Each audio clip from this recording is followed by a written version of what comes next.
Hi, everybody. Welcome to the center. I want to give a shout out to all the faces I see and the names I see on the Zoom call.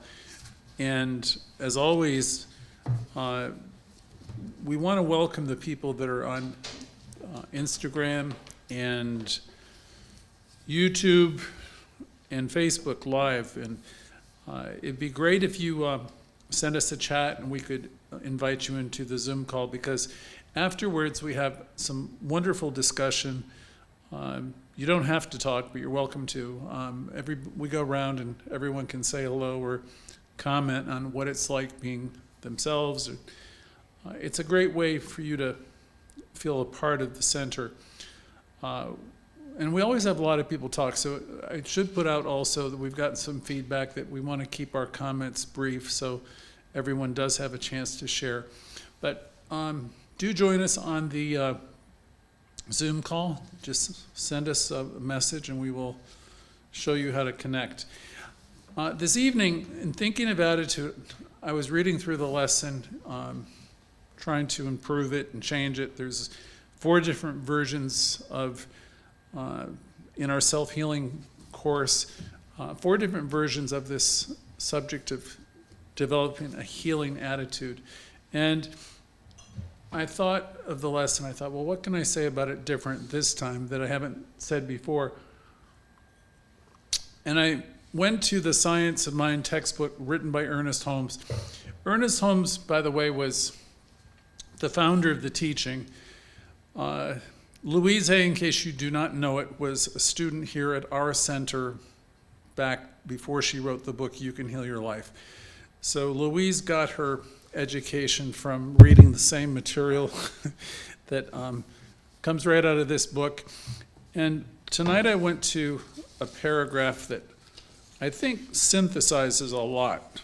And then we'll talk a little bit more specifically about attitude being everything. It's under the section called Attracting Success.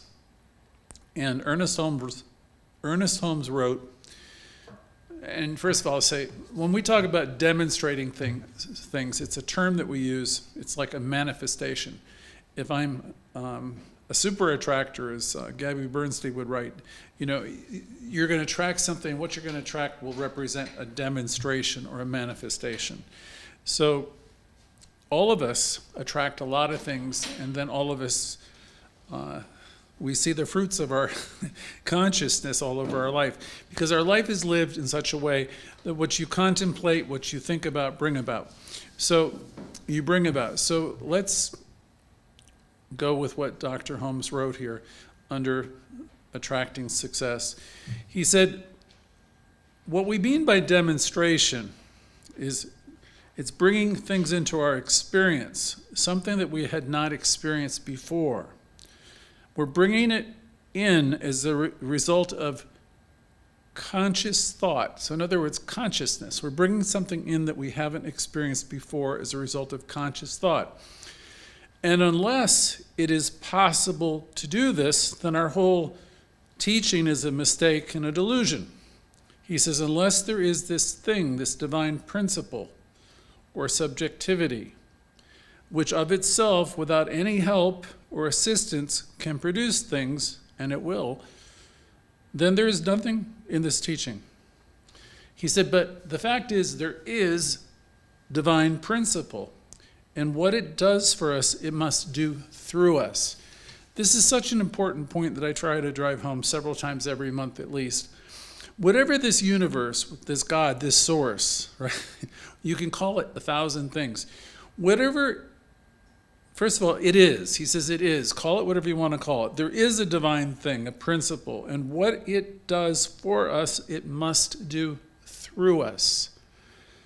Okay, so I have to enlarge my consciousness if I want to have a more successful life. I have to enlarge my consciousness if I want to allow in peace, harmony, joy, beauty. Because if what's living within me is a bunch of limiting ideas, then this principle cannot give me more than what I can allow through me to happen through me. So going back to Holmes, because I think these 2 paragraphs really, you could read a lot of Louise Hay's book and not get this much in terms of concise information.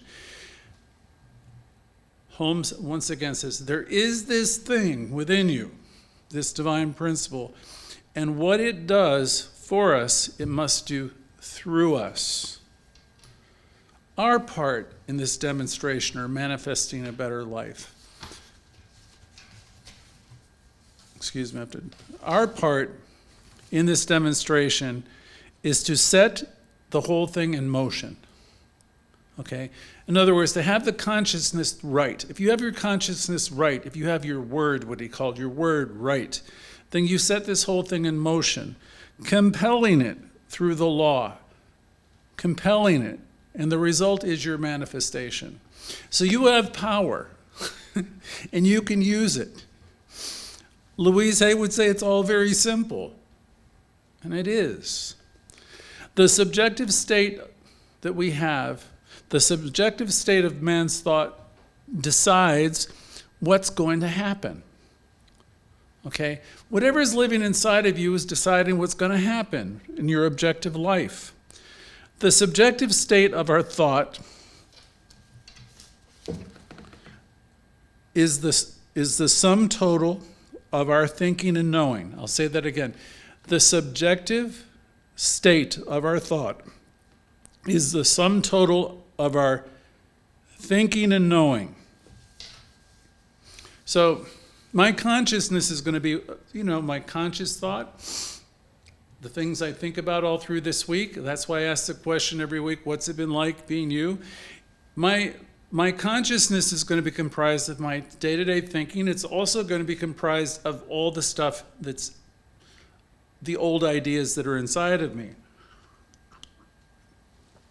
The things that I don't think are pretty, the things that I don't want to look at. My consciousness is going to be reflect, my life, my day-to-day living, what shows up in my life is going to reflect all of it, okay? So he's saying the subjective state of man's thought decides what is going to happen in our objective experience. The subjective state of our thought is the sum total of our thinking and our knowing. So when we think of people in the world doing things, there's people in the world doing a lot of things right now. And we teach in this class, as Louise Hay stated, that everyone is doing the best that they can with the information, the understanding, and the awareness that they have. So we live in this spiritual knowing that we're evolving. Every one of us, we're evolving. I'm evolving. I'm not the person I was 10 years ago, I can promise you, or the person I was 20 years ago, or even 5 years ago. And none of you are the same either. You're all evolving, you're growing, and you're learning. And everybody in the whole planet is growing and evolving and learning. Those of you who are involved in this class in particular and in Sunday and this teaching really have been given a tremendous gift because you realize the life is responding to you. And you can change your attitude and you can change your life. You can change your thinking and you can change your life. So going back to this, actually it's 2 paragraphs. It's the medium using this consciousness. The consciousness is the medium between the relative and the absolute, between the limitless and the conditioned. Whatever is involved in it, in other words, whatever is in your consciousness will evolve. Therefore, when there is no longer anything in our mentality which denies our word, a demonstration will be made. Nothing can stop it, for the law is absolute. So those 2 paragraphs explain really the whole thing, the way it works, and how you attract success. And that's in the textbook on page 299 and the beginning of 300. Louise Hay teaches it all through her book. Attitude is everything. It was the lesson for tonight, but it caused me to remember that passage from the textbook. So we did a lesson last year on attitude being everything. And here's a few questions. Do you struggle with your outlook? Do you struggle keeping it optimistic when you're in pain or you're going through tough things? We've been through COVID and dis-ease. The thing to know is our attitude is a key factor in how our outcomes will be, and also shapes our character and our personality. A good attitude is a quality we find very attractive in others, but sometimes we don't have it in ourselves. In this class, and every week, we work on developing a more healing attitude and positive expectancy. That's what we work on, always trying to keep looking to see the good and having positive expectancy. I'm grateful tonight. We have a full house, lots of people here learning, new students, and every time you tune back in, you're reminding yourself of how great you are. You're reminding yourself that everyone else is evolving just like you, and you can't remind yourself enough, quite honestly. So pat yourself on the back if you keep plugging in. So it's wonderful to have all of you with us, and we invite you to come to our center in person when you're in the area, also in New York.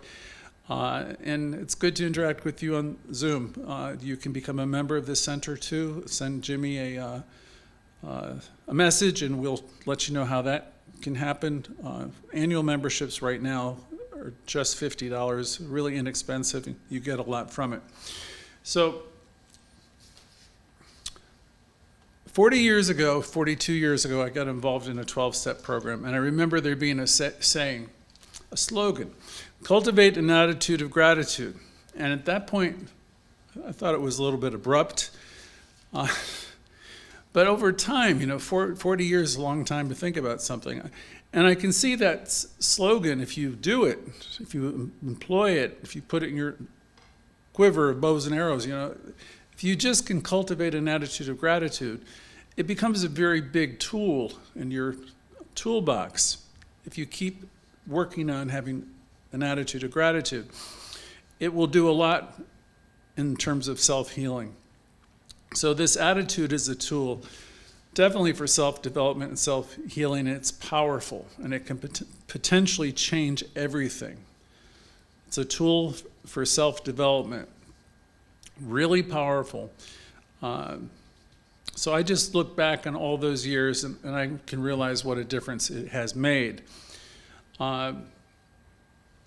Maybe you've been in some situation in your life where it's a job or it's a relationship or could be different things. You just don't think things are working, and there needs to be a change. And when you need to make that decision, you don't need to know everything, but you need to do something, because there's something within you that's telling you it's time, I need to do something else. So we want to develop that attitude of success, and we want to commune with Spirit here more and be grateful. And it will lead you, right? Louise Hay taught that deep in the center of our being, everything is we have an infinite source of good to draw on. So we draw on this good and this gratitude, and we allow Spirit to guide our course. When you take a different direction or you move to a higher place, you'll begin to move towards your good. This type of gratitude and positive expectancy opens up doors. You can't afford in this teaching to think small. We're working on developing consciousness. We're working on developing a consciousness that suggests we deserve the best. There's a lot of people in life who are satisfied with a little, but that's not us. People who come to this class are developing positive expectancy in every area of their life. And as you do, the universe, keeps on responding to you. It was Emerson long ago who suggested that we, go for the biggest, hitch our wagons to the stars, the biggest ideas you can dream of. And as you do this, you're taking care of yourself in consciousness, and you're going to move forward. All that we think about and dwell on and imagine, as we do that, we're going to step into those worlds. We don't want to be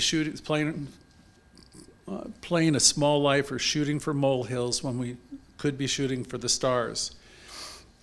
An attitude that's filled with positive expectancy is what we want. It's a powerful, powerful tool. It will definitely impact and shape our world.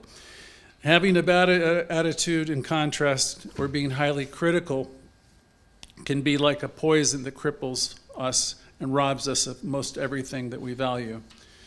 Our health, our personal success, our relationships, all of it can be derailed with a bad attitude. We can self-sabotage ourselves also. So we're not going to live the life that we wanted to or we came here to live if we don't get a handle on these lesser ideas so we can release them and replace them. Years ago, I was impressed by a statement, which was, "I am not a victim of the world I see." And it might not be an affirmation in a true sense, but it's still a powerful statement. I am not a victim of the world I see. And it's something you could have in your arsenal of sayings, positive statements, powerful statements. It's a good statement to remind yourself, I'm not a victim of anything, right? I am as God created me. In other words, I'm powerful and I have the ability to name things and choose things. If you're living your life as though it's a struggle and misery, then you're doing it back. You could do it a different way.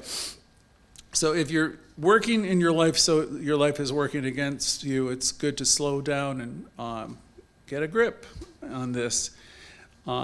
If you're living your life within an internal dialogue of poor me, nobody understands what I've been through and how hard it is and all of that, if this is what your inner dialogue is about, it's certainly a way to get attention. It's not good attention. It's not healthy way to, and people will tire of it. In the end, you're not going to be empowering yourself by feeling sorry for yourself. Somehow within yourself, you got to get to a different place if you want to be a part of a winning philosophy in this teaching. And as you learn to tell yourself and believe that, all is well and let go of that victim status, things will start to shift. When we come in this teaching, we know we are here to learn, and we know that all healing is some form of self-healing. And we don't want to see ourselves as victims of anything. Our teaching will tell us that we are masters of our own fate. I've also heard it said we're captains of our own ship and we're authors of our own experience. All means the same thing, right? Louise Hay, in her book, You Can Heal Your Life, would say we're all 100% responsible for everything that happens to us. So it can be very different living the way we live. We don't blame anybody for anything. We don't hold grievances. Think about it. I remember a discussion with two of my siblings over 15 years ago. Greg's not going to stay mad at anybody. My brother said to my sister, and it's true, I won't. I release the need to. It's just, we're living our life in the now. We're training ourselves to be about our Father's business. By that I mean, most of us, it's later than we think. We don't have time for that. We're really here to see the God and the good in every encounter. We're the authors of our own experience, and the final chapter has not been written. So you have the power to see things as being lovely and beautiful, and everybody else can be doing it the other way. It really doesn't matter. You have the power to appreciate life and to see the good in everyone, no matter wherever they are, however they are, whatever their level of expression is. They could be in-laws or outlaws. Wherever they are, they're evolving, and they are in the perfect place, perfect time. And so are we. So with that consciousness, we know that we live in this spiritual system where all is well. One of the phrases that Louise used in most of her meditations, all is well. So we come from that place of perfection, and we know all is well. And we know that we've made mistakes, and so what? We've made mistakes while we're learning, and so do other people. And so let it go. Release the need to beat myself up over anything I've ever done before. And I release the need to have scorecards towards anybody. Develop a healing attitude. Knowing you have power to use. Realizing that it responds to you. And that realization that life responds to you is a big deal. It's a very powerful kind of consciousness if you really understand and have that kind of faith that life is responding to you. A disempowered consciousness is one where you're looking everywhere for good. You're looking for the next great thing. You're looking for somebody to give you something. You're looking for a break. You're looking for the next profit. You're going to go for a reading somewhere, for somebody to tell you that, it's something's going to happen. And when we're in this teaching, we don't do any of that stuff.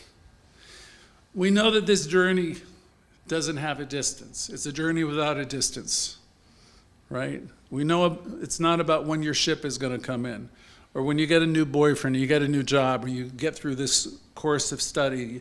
We know life is not better over there.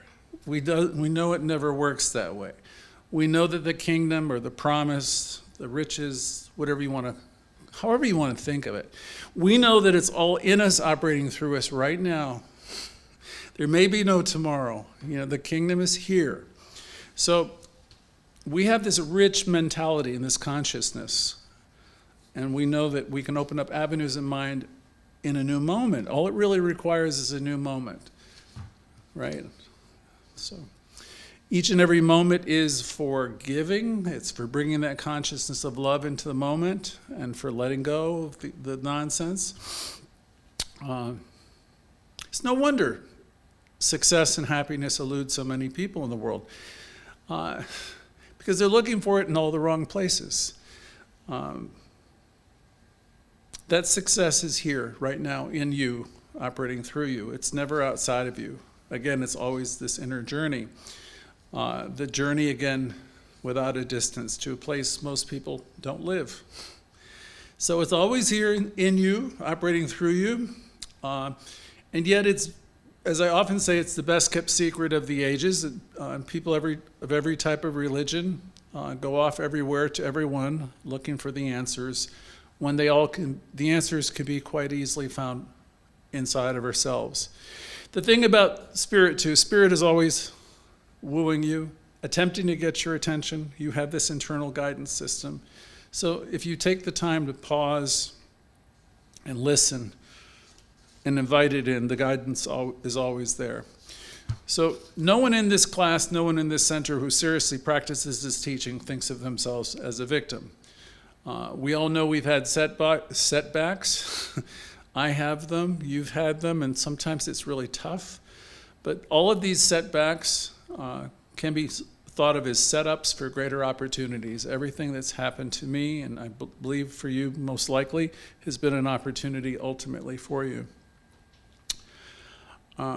Wayne Dyer, who was one of my teachers, younger folks won't know him so much anymore, but would say attitude is, he says we begin by checking our attitude. And he said, attitude is everything, so start picking a good one. And another author, your attitude is not your aptitude. Okay, no. Your attitude, not your aptitude, determines your altitude. So in other words, if you keep a positive attitude, you're going to go far. It means more than having aptitude. It's just having a healthy attitude. And then I even pulled Albert Einstein into this lesson when I did it another time, where he said, weakness of attitude becomes weakness of character. So this is what we teach week by week by week. The power is here for you to use. You're part of the power. You're an inlet and outlet of it. You're an individualization of this power. All that this power, or they used to say Father has, is yours to use. So we want to remember that we have the power. Every week we come together in this class, and I ask that question that Jimmy mentioned earlier. What's it been like being you? What have you been spinning this week? I'll say it another way. And by that, I'm saying that kind of like in a fun way. I don't mean to insult anybody. What have you been spinning? Meaning, have you been feeling down and sorry for yourself?